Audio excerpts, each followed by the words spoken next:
जिल्ह्यातील तिरोडा तालुक्यात जिओ नेटवर्क समस्यांमुळे मोबाईलवर बरोबर संपर्क होत नसल्याने मोबाईल धारक त्रस्त दिसून येतात.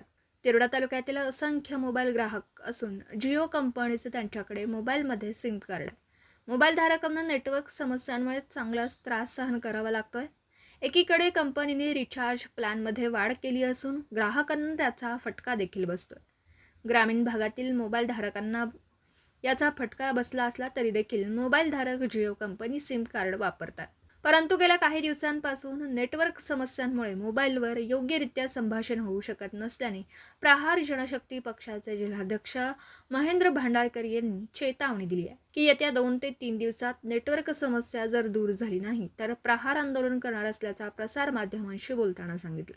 यावर आता जिओ कंपनीचे संबंधित अधिकारी काय पाऊल उचलणार याकडे जनसामान्यांचं लक्ष लागलं.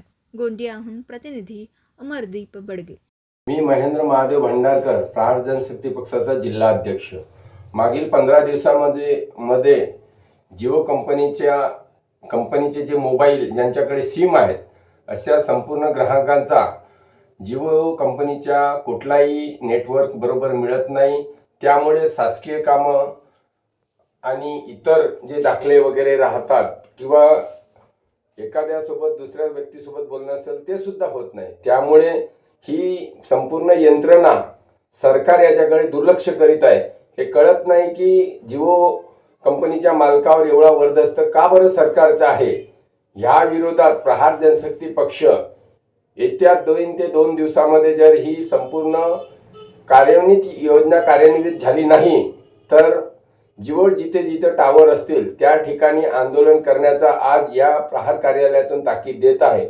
आणि जी ग्राहकाची लूट झालेली आहे ती जिओ कंपनीनं त्यांना परत करावी, अन्यथा आम्ही प्रसार प्रसिद्धी करून जिओची या संपूर्ण सिम ह्या कुणीही घेऊ नका अशा पद्धतीची प्रचार प्रसिद्धी केल्या जाईल. कारण जिओ हा पैसे लुटण्याचा एक धंदा बनवलेला आहे असे या 15 दिवसाच्या कार्यकाळात दिसला.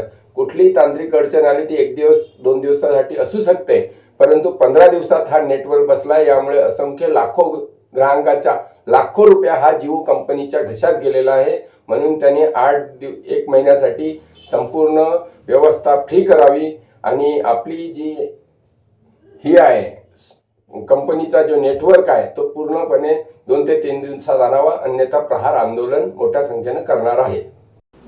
दिवसभरातील घडामोडींचा आढावा घेण्यासाठी पाहत रहा N24 मराठी न्यूज चॅनल.